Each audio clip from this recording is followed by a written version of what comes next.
Hi guys, good morning and welcome to my vlog.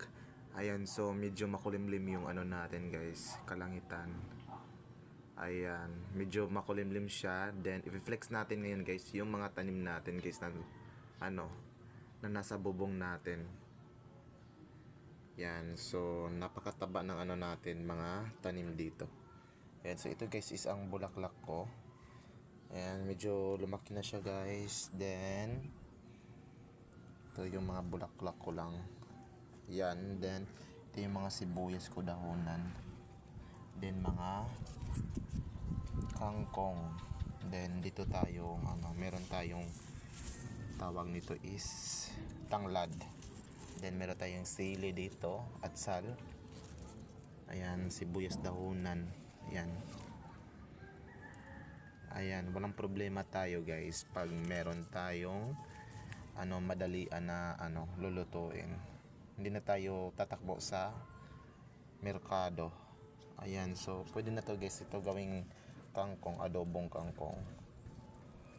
Ayan, gagawing adobong kangkong.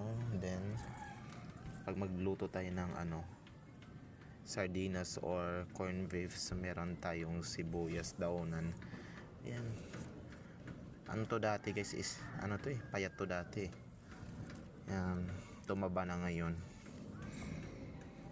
Yan, perplex ko sa inyo yung mga tanong. Malunggay ko guys, medyo mapayat siya guys kasi nasa punla lang siya wala siya sa lupa, hindi siya nakabaon sa lupa. Ayan, so meron dun makita natin na guys, baka. Ayan, baka.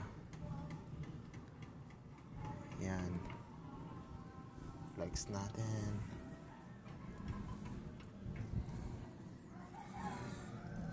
Ayan, dadami to guys. Ito guys is tambal to to para sa high blood, turmeric. So ito yung dahon niya pag tutubo.